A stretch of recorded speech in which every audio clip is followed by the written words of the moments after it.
그리고 이 저 4대 개혁을 한대요. 연금 개혁, 의료 개혁, 교육 개혁, 노동 개혁은 대한민국의 생존과 미래가 걸린 절체절명의 과제이기 때문에 저항이 있겠지만 내가 하겠다. 뭐 이렇게 하면서 연금 개혁 이야기를 했는데 정말 기도 안 찹니다. 문제점을 짚어주십시오. 일단은 네. 사악하다. 사악하다. 어떤 부분? 일단 연금과 관련해서는 우리가 이미 국회에서 수기를 통해서 나온 안이 있어요. 네. 더 내고 더 받자. 네. 더 내고 더 받자를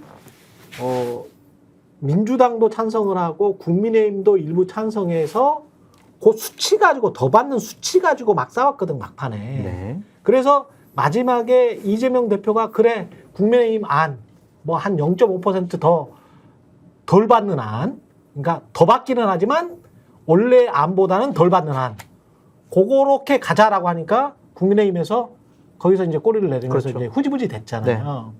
그러니까 더 내고 더 받는 안, 네. 요게 국민들이 합의한 안이었거든요. 네. 수기제를 통해서 요걸 먼저 아셔야 됩니다.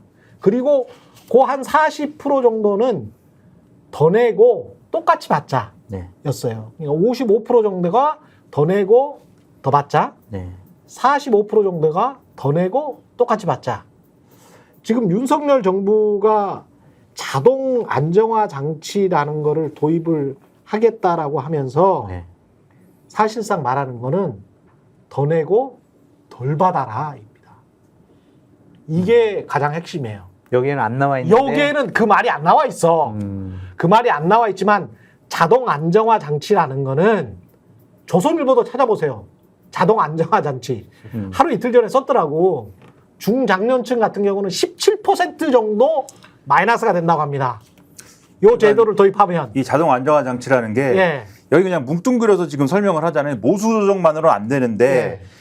그러면 모수 조정을 어떻게 하겠다는 거냐는 지금 대통령이 얘기를 안 했잖아요. 그 모수 조정을 지금 자동 안정화 장치로 대체를 하는 개념이에요. 그래서 자동 안정화 장치라는 거는 이 모수 조정이라는 거에 해당하는 보험료를 얼마나 낼 것이냐와 얼마를 지급하느냐의 요 구조를 네. 어떻게 결정하냐면 이 경제 성장률이라든가 그리고 그 시점에 그것을 결정하는 시점이 어떤 여러 가지 경제 상황이라든가 물가라든가 이런 것에 연동해 가지고 그것을 결정할 수 있도록 한다. 요 얘기입니다. 근데 지금 이 모수조정에서 보험료율은 몇 %로 한다. 근데 소득대체율은 몇 %로 한다. 요거는 고정돼 있는 거잖아요. 그러니까 그렇지. 경제 경제 상황과는 별개로 나는 얼마를 받는다라는 거를 예상 가능하게 알 수 있는 건데 자동 안정화 장치를 도입을 하면은 앞으로의 경제 상황에 따라서 경제가 안 좋아지면 나는 돈을 더 내고 덜 받아야 되는 상황도 될 수가 있고 경제가 엄청 좋아가지고 우리나라가 대왕고래가 터져가지고 막 자원 부국이 되고 이러면은 덜 내고 더 받을 수도 있고 막 이런 거겠죠. 근데 우리가 뭐 앞으로 계속 경제가 어쨌든 성장을 조금씩이라도 계속 해갈 거 아닙니까? 무조건 인구만 보면 돼요. 그렇죠. 인구. 그렇죠. 그런 것들. 인구만 그리고 생각하시면 그렇죠. 됩니다. 경제활동 인구 자체의 네. 비율도 앞으로 어떻게 되겠다라는 거는 고령화 사회이기 때문에 그거 예측 가능하지 않습니까? 예. 경제가 어떻게 되겠다라는 거는 앞으로 경제가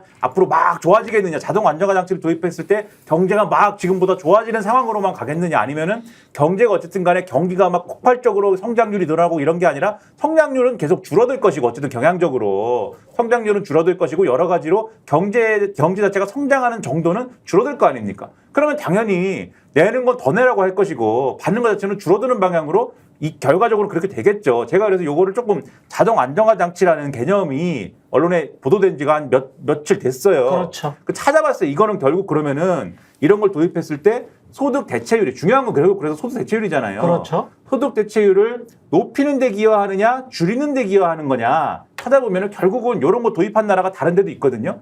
결국은 줄이는 데 기여하는 것을 목표로 하거나 그러한 효과를 도출되도록 설계된 제도이다라고 우리가 결론을 내릴 수밖에 없고 다른 나라에 이런 걸 도입한 경우를 보면은 대체적으로 OECD 국가 중에는 소득 대체율이 높은 국가들이에요. 그러니까 이런 거를 결론적으로 보면은 모수 조정의 부분에 있어서 지금 말씀하신 것처럼 사실 하고 싶은 얘기는 더 내고 덜 받아야 돼라고 하고 싶은데 그 얘기를 직접적으로 하기 싫으니까 이 자동 안정화 장치라는 걸 도입해가지고 합리적으로 결정하겠습니다.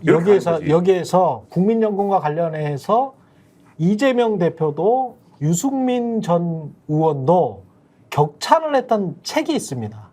KBS 유원준 기자와 국민연금공단에 계시는 멍 교수님인가요? 원 본부장님하고 또 카이스트에 계시는 김우창 교수하고 세 분이 쓴 책이 있어요. 그래서 제가 운영하는 TV에서 하여간 그 2번 이상 불러서 이야기를 한 적이 있습니다. 네. 여기에서 빠져 있는 부분이 뭔지 아십니까, 지금? 뭐예요? 자동 안정장치, 그 다음에 뭐 뒤에 보면 제가 이제 세대 갈라치기도 설명해 드릴 텐데, 빠져 있는 부분이 거기에서 그 책에서 제시하고 국민들이 수기를 통해서 국회에서 합의를 했던 부분 중에 뭐가 있냐면 3115라고 해가지고 중요한 앞에 일이 있잖아요. 31에서 1이 뭐냐면 야, 공무원연금이나 군인연금도 지금 국가에서 다 도와주잖아. 빵꾸나고 적자 나서. 근데 지금 완전히 흑자였을 때, 지금 엄청 흑자거든요. 앞으로 20년, 30년 동안 계속 흑자예요. 2045년 정도까지는 흑자야. 무조건. 1,500조 될 때까지는 쭉 그냥 가거든요. 내는 돈이 많으니까. 중장년들이 많이 내니까. 그러니까 쭉 갑니다. 그런데 지금부터라도 늦지 않게 돈을 더 내라. 어디서? 국민들한테만 걷지 말고 국가에서 더 내라. 그래서 GDP의 1%를 더 내라. 그러면 그거 가지고 또 수익을 올려가지고 요 모수, 진짜 모수를 엄청나게 더 크게 할 수 있다. 그러면은 나중에 그 미래 세대가 큰 짐을 지지 않더라도 지금 1,500조, 2,000조, 3,000조를 계속 늘려가는 앞으로 20, 30년이 있기 때문에 그때 그 모수를 많이 늘리면 그러면 안정화가 50년, 100년까지 된다. 이런 안을 제시를 한 거예요. 그 핵심은 뭐냐면 국가가 복지 예산이나 이런 것들을 잘 조정을 해가지고 GDP의 1%면 2,000조니까 한 20조 정도 됩니다. 근데 다른 나라는 안 하냐? 다 해! 유럽의 모든 국가들이 다 해. 그리고 우리나라는 안 하냐? 공무원연금, 군인연금 다 적자 났잖아요. 적자 났을 때 뭘로 메꿔줍니까? 국민의 세금이죠. 국민의 세금으로 못 가주잖아요. 근데 공무원이나 군인연금은 이미 국민의 세금으로 메꿔주고 있는데 국민들은 니들끼리 세대끼리 싸워. 정부는 개입 안 할 테니까. 정부가 진짜 개입해야 되는데. 그리고 OECD 선진국들 다 개입해서 GDP의 1% 정도를 이렇게 넣고 있어. 네. 그러면 지금이라도 넣으라는 거야. 지금이라도. 근데 그 말이 싹 빠져 있잖아요. 예? 긴축재정 한다고. 네. 긴축재정 한다고. 그러면 긴축재정하는 그 국가가 아니고 사실은 정부죠.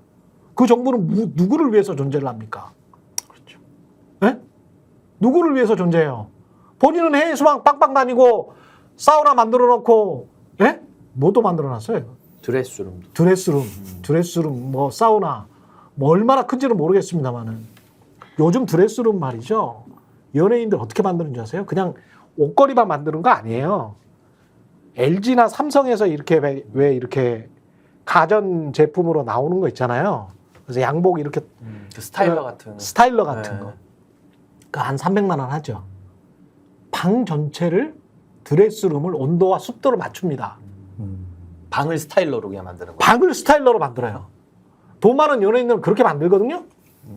이거 유튜브에 한번 찾아보세요. 제가 거짓말하는지. 근데 드레스룸을 왜 공개를 못하냐? 제가 보기에는 온도 습도 맞췄을 것 같은데 디올백 받으시는 분이 그거 안 맞췄을까?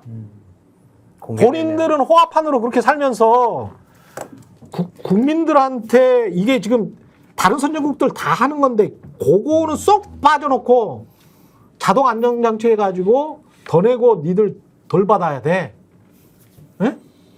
자, 그 다음에 세대 갈라치기와 관련해서는 할 말이 많으니까 정말 저는 이게 보다가 화가 좀 나는데 아 지금 화 나오는구나 이거를 좀 인지를 해야 돼. 인지를 해야 화를 덜 낼 수 있대요. 보십시오. 이게 두 번째는 청년 세대와 중장년 세대의 보험료 인상 속도, 인상은 다 시켜. 근데 인상 속도를 중장년 세대는 1% 하면 청년 세대는 0.5%씩 하겠다 이런 말이에요. 네. 올해 내니까. 예, 올해 내니까. 그런 식으로 따지면 네. 자, 이게 이제 공정한테 보이시잖아요. 이 논리가 그거거든요. 그 말씀 잘해 주셨어요.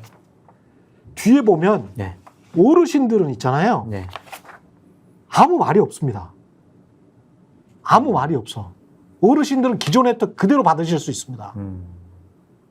이게 뭘 의미하는 줄 아세요? 국민연금이 언제부터 도입됐습니까? 건보료는요, 국민건강보험제도는 박정희 때 1977년인가 도입됐거든요. 네. 이 국민연금은 전두환 때 1987년인가 6년인가 도입됐을 거예요. 그때 처음 도입됐을 때 공무원들, 대기업 이렇게 차례로 도입됐어요. 그래서 90년대 초반 들어야 전국민 제도가 도입이 돼요. 그러면 그 이후에 그 가입을 안 했던 사람들 있잖아요. 국민연금 가입 안 했던 사람들 돈을 줬을까요? 안 줬을까요? 안 줬죠. 줬어요. 줬어요?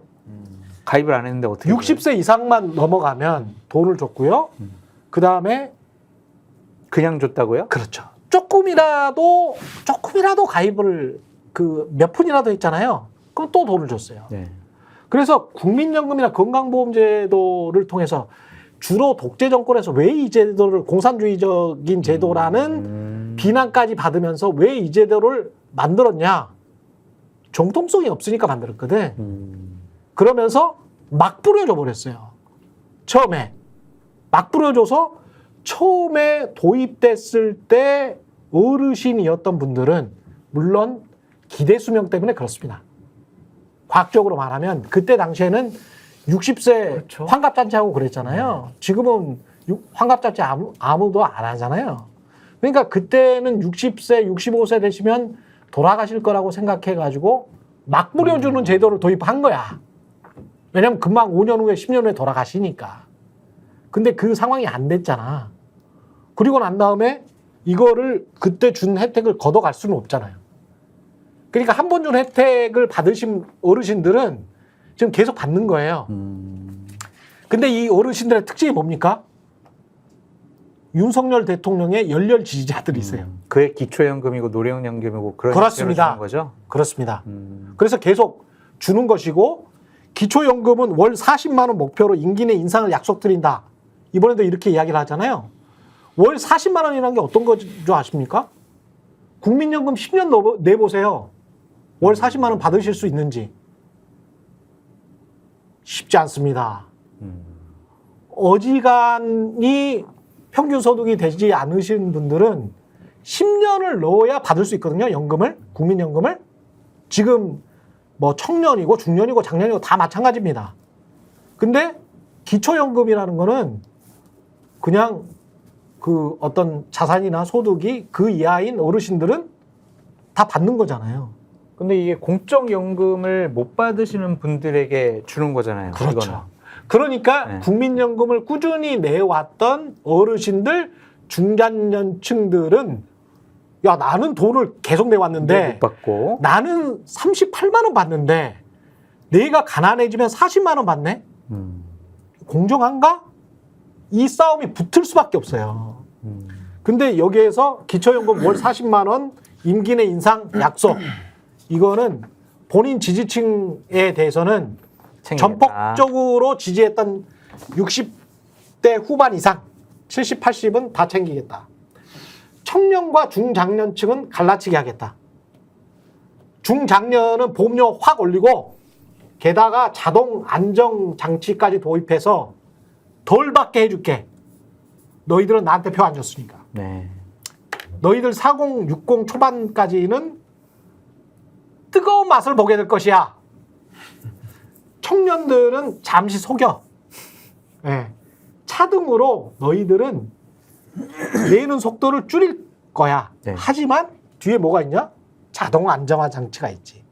그래서 이 사람들이 65세 이상에서 얼마를 받게 될지는 몰라. 왜냐면 윤석열은 그때 없어. 없어. 언제까지 사실지는 모르겠지만 책임 안 져도 되는 나이야. 책임을 물을 수가 없죠, 윤석열한테 지금. 그렇죠.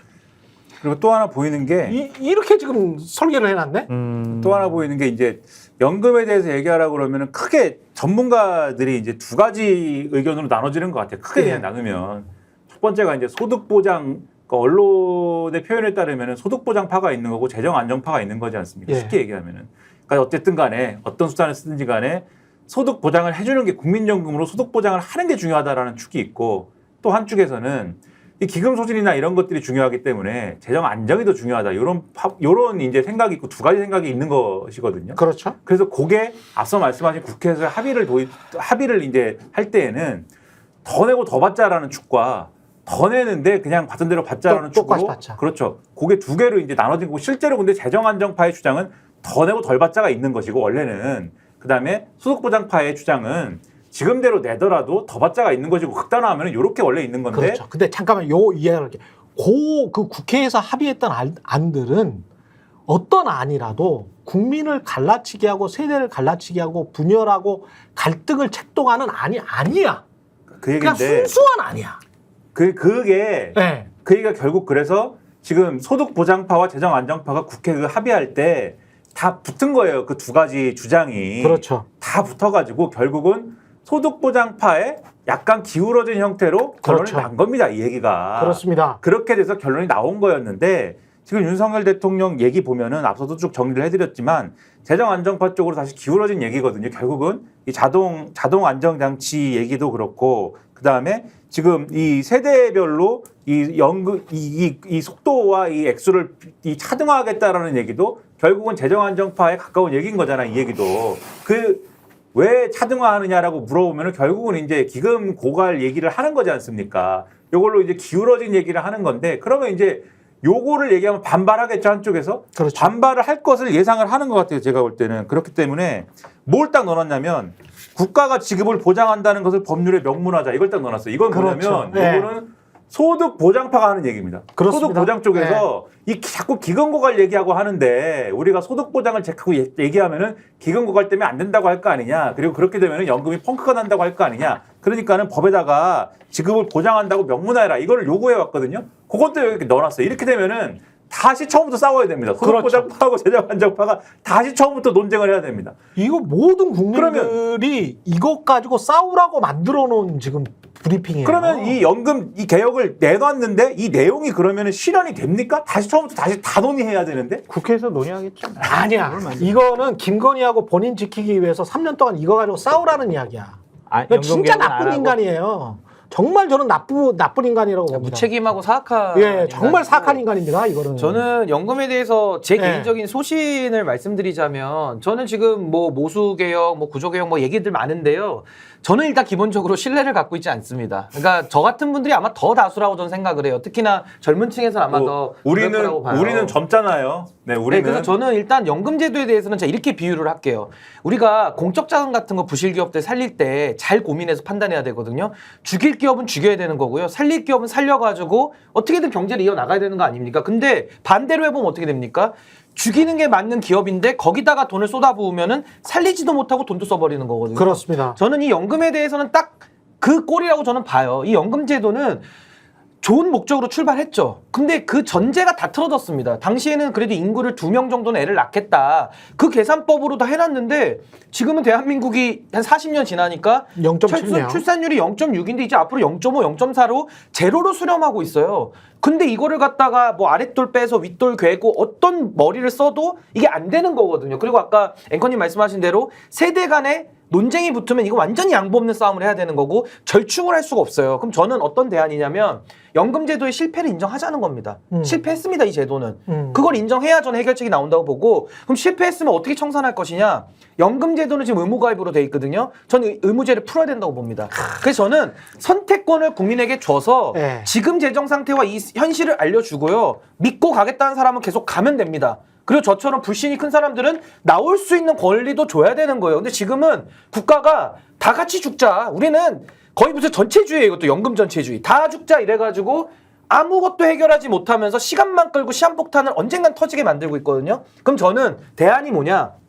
연금의 실패를 인정하고 선택권을 줘서 탈퇴를 열어주자.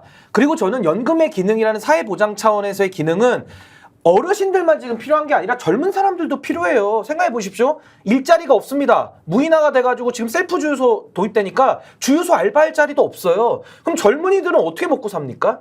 그럼 저는 젊은이들은 돈만 일단 내고 나중에 받을 거야 라고 신기루로 속일 게 아니라 정직하게 얘기해서 미래 일자리, 국가가 일자리 더 늘릴 수도 없다. 한계가 있다. 무인화된다. 그러면 앞으로 저는 이재명 대표가 얘기하는 기본소득에는 제가 반대하지만 기본소득 개념을 저는 구조개혁을 전제로 맞트레이드를 한다 그러면 전 이걸 뭐 제 나름대로는 뭐 동행소득 이렇게 얘기도 하긴 하는데 그런 식의 기본소득 개념을 구조개혁과 저는 맞물리게 도입을 하는 식으로 해가지고 전 국민들에게도 연금에 같은 기능을 줘야 되는 거예요 사실은. 그래서 저는 지금의 연금제도의 실패를 인정하고 기본소득의 개념을 저는 뭐 동행소득으로 부르든 구조개혁을 전제로 한 소득 그걸 저는 전 국민에게 줘야 된다는 생각이 들고 그럼 구조개혁이 뭐냐 노동개혁과 복지개혁과 연금개혁을 같이 해야 됩니다.